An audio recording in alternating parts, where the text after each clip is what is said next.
welcome to Simpler Bible, a daily journey to biblical understanding. As we come to part 2 of Hosea, I told you yesterday we're not going to be able to get through everything, but there are some key things that I want to point out. Remember that this is dealing primarily with the nation of Israel, and this is trying to show their sinfulness and what God has planned in store for them. He has promised to ultimately bring them back to himself, but that's in the latter days.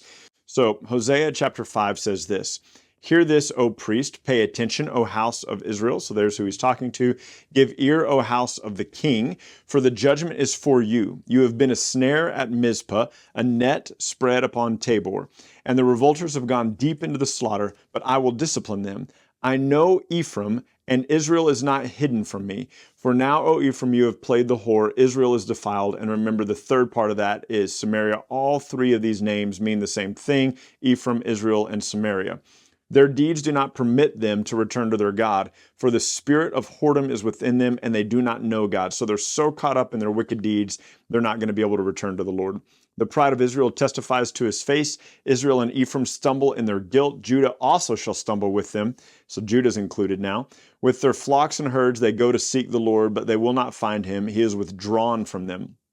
They have dealt faithlessly with the Lord, for they have borne alien children. Now the new moon shall devour them with their fields. Blow the horn in Gibeah, the trumpet in Ramah. Sound the alarm at Beth Aven. We follow you, O Benjamin. Ephraim shall become a desolation in the day of punishment among the tribes of Israel. I make known what is sure. The princes of Judah have become like those who move a landmark. Upon them I will pour out my wrath like water. Ephraim is oppressed and crushed in judgment." So Ephraim, Judah, Benjamin. So he's kind of going through some of these main tribes. He was determined to go after filth. "I am like a moth to Ephraim, like dry rot to the house of Judah." This is interesting. It makes me think a little bit of Matthew chapter 6, where he says, "Store up for yourself treasures in heaven and not on earth." You don't store up treasures on earth where the thief breaks in and steals, or the moth and the rust devour. And so God says here, I'm going to be like a moth. I'm going to be like dry rot. I'm going to be like rust to the house of Judah. I'm going to see them destroyed. "When Ephraim saw his sickness and Judah his wound, then Ephraim went to Assyria and sent to the great king. But Assyria is not able to cure you or heal your wound. I will be like a lion to Ephraim, like a young lion to the house of Judah. I will tear and go away. I will carry off, and no one will rescue." That language is going to be repeated in just a moment. "I will return," listen carefully, so important. "I will return again to my place until they acknowledge their guilt and seek my face in their distress and earnestly seek me." So God says, I'm going to rip them like a lion. I'm going to destroy them until they repent and they confess and acknowledge their sinfulness, and then they seek my face. And the very next line, the very next sentence, what we call chapter 6, because remember, Hosea isn't writing this in chapters. The very next line says, "The people said, 'Come, let us return to the Lord. He has torn us, but he will heal us. He has struck us down, and he will bind us up. After 2 days he will revive us. On the third day he will raise us up, that we may live before him. Let us press on. Let us press on to know the Lord. His going out is as sure as the dawn. He will come to us with showers and spring rains that water the earth." And you're going, oh, way to go, guys. That's wonderful. And so when you take these verses together, the last few verses, the last 3 verses of chapter 5 and the first 3 verses of chapter 6. And he says, I'm going to destroy Ephraim. They're not even able to repent. If they actually ever could repent, I would turn back to them. I'd be gracious to them. And the beginning of chapter 6, it sounds like they're repenting. Let's return to the Lord. He's going to heal us. He'll revive us. Let's press on to know the Lord. And it sounds good. But context matters. Oh my goodness, context matters. Because then the Lord speaks and says, in 6:4, "What shall I do with you, O Ephraim? What shall I do with you, O Judah? Your love is like a morning cloud or a morning mist, like the dew that goes away early. Therefore I have cut them by the prophets. I have slain them by the words of my mouth, and my judgment goes forth as the light. For I desire steadfast love and not sacrifice, the knowledge of God rather than burnt offerings. But like Adam, they transgressed the covenant, and they dealt faithlessly with me." So I need you to understand something here. This is repeated a couple of times in the Bible. He's saying that when they say, hey, let's return to the Lord, he goes, you don't mean it. You're insincere. You're like a waterless cloud. You're like the dew in the morning that evaporates. He goes, yeah. You're saying let's return to the Lord, but you don't mean it. You're unfaithful to me. The moment things get better, you're going to turn away from me again. And so what appears to be happening in these first 3 verses is repentance, but it's not actually repentance. And we'll see this a couple of places in the prophets where it's fake. It's lip service. They're not actually turning to the Lord. And so they're just trying to make their circumstances better. It's kind of like they're going, hey, God, we're really sorry. We'll come back to you. Meanwhile, they're hiding their idols behind their back. They don't want, we're here, God. We're coming back to you. And then the moment God relents and takes care of everything, like, I fooled you. And now they're worshiping their idols again. These are false people. And so he goes on to say in verse 8, Gilead, oh, by the way, I desire steadfast love and not sacrifice, the knowledge of God rather than burnt offerings. That should make us think of 1 Samuel 15. And it might make us think a little bit of some stuff we see in Matthew chapter 9 and 12, but I'll record all of that in the blog. So Gilead is the city of evildoers, tracked with blood. As robbers lie in wait for a man, so the priests band together. They murder on their way to Shechem. They commit villainy. In the house of Israel, I've seen horrible things. Ephraim's whoredom is there. Israel is defiled. For you also, O Judah, a harvest is appointed when I restore the fortunes of my people. When I would heal Israel, and the iniquity of Ephraim is revealed, and the evil deeds of Samaria, for they deal falsely, the thief breaks in, and the bandits raid outside again. Israel, Samaria, Ephraim, all the same place, all right? By their evil they make the king glad, and the princes by their treachery. They are adulterers. They are like a heated oven whose baker ceases to stir the fire from the kneading of the dough until it's leavened. On the day of our king, the princes became sick with the heat of wine. He stretched out his hand for the mockers. With the hearts like an oven, they approach the intrigue. All of them are as hot as the oven. They devour their rulers. All their kings have fallen in. None of them calls upon me. He says, Ephraim is like a dove, silly and without sense, calling to Egypt and going to Assyria. As they go, I will spread over them my net. I will bring them down like the birds of the heavens. I will discipline them according to the report made to their congregation. Woe to them, for they have strayed from me. Destruction to them, for they have rebelled against me. I would redeem them, but they speak lies against me. So what they were saying at the beginning of chapter 6, not true. They're just speaking lies. They do not cry to me from the heart. Catch that? It's not from their heart. It's not sincere. They wail upon their beds. For grain and wine they gash themselves, but they rebel against me. Although I trained and strengthened their arms, yet they devise evil against me. They return, but not upwards. They're like a treacherous bow. Their princes shall fall by the sword because of the insolence of their tongue. They shall be the derision in the land of Egypt. And we're going to skip all the way down to chapter 11. When Israel was a child, I loved him, and out of Egypt I called my son. So this is when they were virginal, when they were young, it was the young nation. But the more that they were called, the more they went away. So he says, I called them to myself, but the more that I called them to myself, the more they departed from me.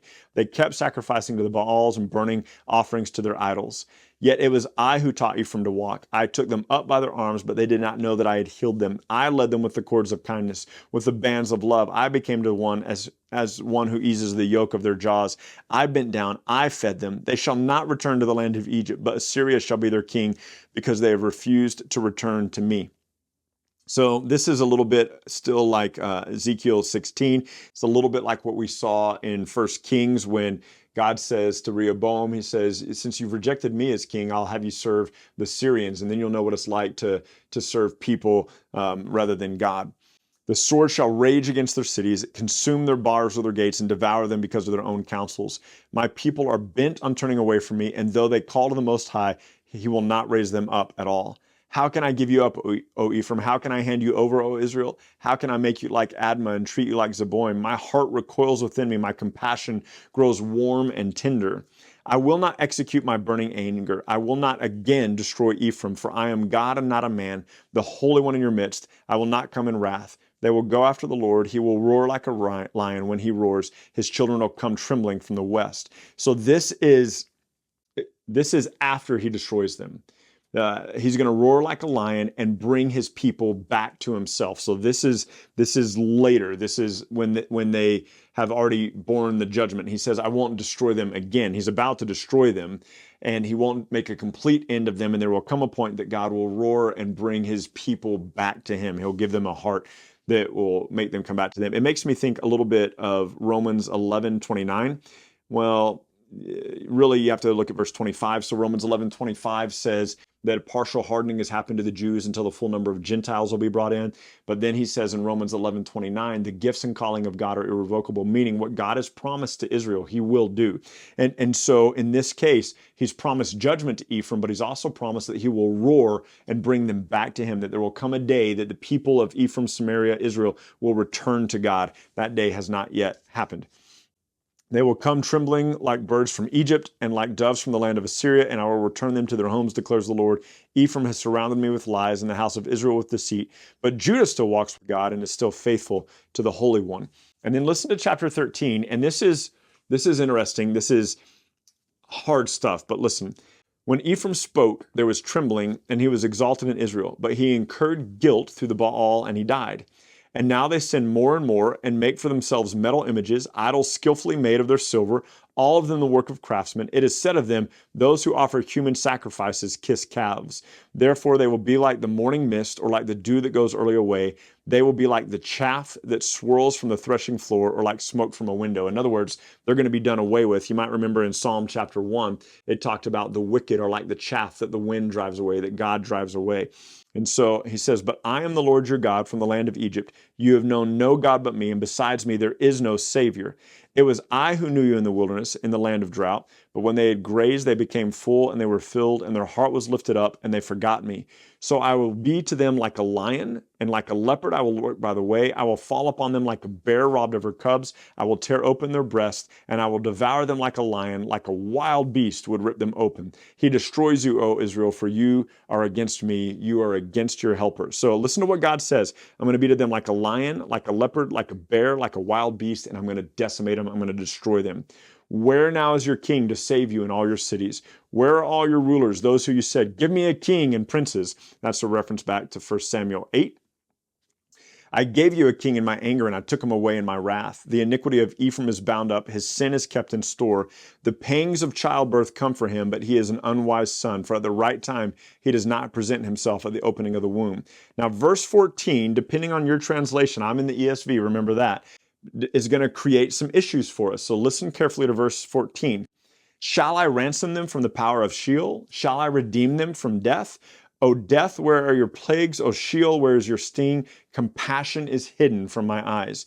Some of your translations will say, I shall ransom them from the power of Sheol. I shall redeem them from death. That is not the correct translation, and I'm going to show you why. Because prior to this, what has he said in this chapter? Context, context, context. I'm going to be like a lion, like a leopard, like a bear, like a wild beast. I'm going to destroy you. There's not going to be any mercy for you. I've taken away your kings. I've removed your kings from you. Your iniquity is bound up. You've rejected me. You've turned away from me. And he goes, and then look at what he says. Shall I ransom them from the power of Sheol? Shall I redeem them from the grave? Death, where is your plagues? Sheol, where is your sting? Compassion is hidden from my eyes. And he goes on to say, though he, Ephraim, may flourish among his brothers, the east wind, the wind of the Lord will come, rising in the wilderness, and his fountains will dry up, his spring will be parched, it shall strip his treasury of every precious thing. Samaria will bear her guilt because she has rebelled against God. They will fall by the sword, their little ones will be dashed in pieces, and all their pregnant women will be ripped open. This is judgment. This isn't, I'm going to spare them from death. This isn't, I'm going to spare them from the grave. This is, I'm about to bring death and the grave upon them. And there's a reason that this matters, okay?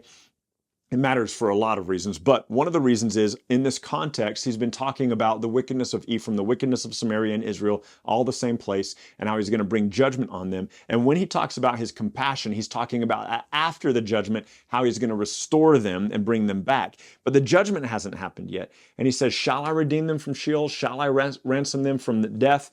And he goes, death, where your plague? Sheol, where is your sting? My compassion is hidden. I'm about to destroy you. I'm going to bring destruction upon your nations. Now, the reason that it matters is because this text is quoted in 1 Corinthians 15.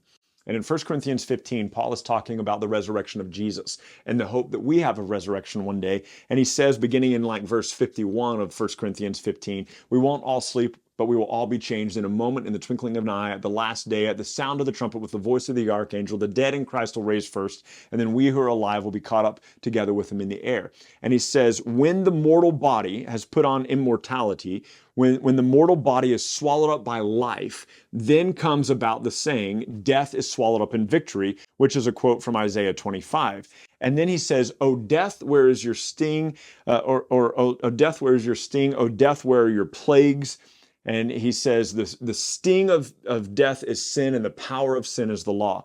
And it's interesting because what we do is we read 1 Corinthians 15 and we say, oh, death, where is your victory? Oh, grave, where is your sting? We read those verses and we kind of say it as like we're boasting, oh, death, where is your victory? Oh, grave, where is your sting? God, when in Hosea 13:14, when God is calling for Sheol and death, he's saying, come Sheol, come death. Death, where are your plagues? Sheol, where is your sting? He is inviting them. He's inviting them. Death, where are your plagues? Sheol, where is your sting? Come and render judgment to my rebellious people here of the Ephraimites. In 1 Corinthians 15, Paul tells us, oh, death, where's your victory? Oh, grave, where's your sting? He says the sting of death is sin and the power of sin is the law.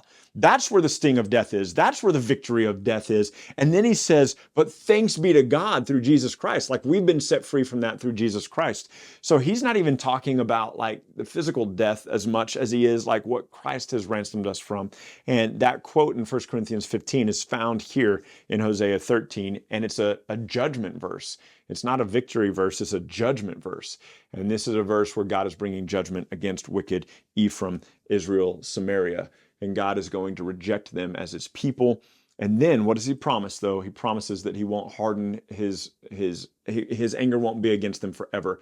And his compassions will be warmed again. And he will bring them back from the east and the west, back to his holy temple, back to the place where they will worship him.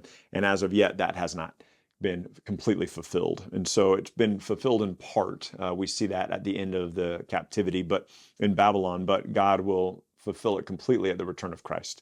And so that is the book of Hosea. That is a lot of information. I expect you to maybe have some questions. As always, reach out to us and we will do the best we can to answer those questions in a timely fashion. We will begin Isaiah tomorrow, and I love Isaiah. We're going to spend quite a few days in Isaiah, about 3 weeks. And so join us tomorrow in Isaiah chapters 1 and 2. And we'll see you then.